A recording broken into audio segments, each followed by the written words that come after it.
আবারও চলে আসলাম নতুন আরেকটি ভিডিও নিয়ে।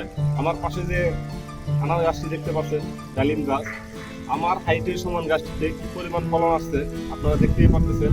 এই গাছের ফলন আসার পিছনে আমার কোনো কেমিক্যাল বা কোনো কিছু ই করা হয়নি।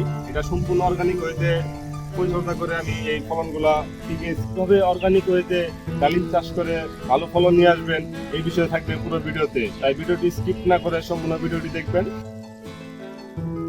গাছ যেহেতু মাটির উপর ভিত্তি করে সমস্ত কার্যক্রম পরিচালনা করে, এই জন্য মাটি তৈরির ক্ষেত্রে আমাদের বিশেষ গুরুত্ব দেওয়া প্রয়োজন।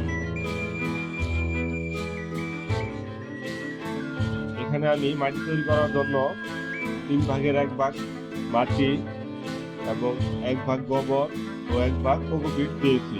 এছাড়াও এখানে নিমখোল, শিংকুচি, হাড় গুঁড়ো ও ছত্রাক, মাটিতে যেন ছত্রাক বা জীবাণু না থাকে এই জন্য ছত্রাকনাশক দিয়েছি।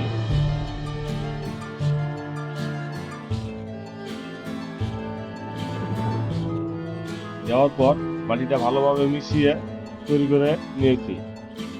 এখন আমরা যে পাত্র বা ড্রামে আমরা গাছটি লাগাবো, সেই পাত্রের নিচে পানি নিষ্কাশনের জন্য সিদ্ধ করে নিতে হবে।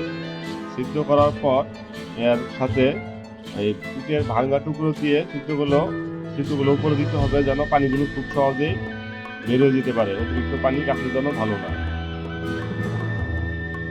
এবং ইটের টুকরো দেওয়ার পর গুঁড়ো ছোট টুকরোগুলো দিতে হবে 1 ইঞ্চি পরিমাণ, তাহলে মাটি থেকে পানিটা ভালোভাবে নিষ্কাশন হয়ে এই ছিদ্র দিয়ে বেরিয়ে যেতে পারবে।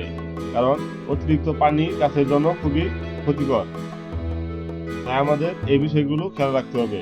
আর আমি যেভাবে মাটি তৈরি করেছি, এইভাবে মাটি তৈরি করে গাছ লাগালে গাছে কোনো প্রকার কেমিক্যাল বা কোনো প্রকার কোনো কিছু দেওয়া ছাড়াই অর্গানিক ভাবে প্রত্যেকটা যে কোনো গাছই লাগান, সব গাছেই ভালো ফলন আসবে। ধন্যবাদ সবাইকে। আসসালামু আলাইকুম।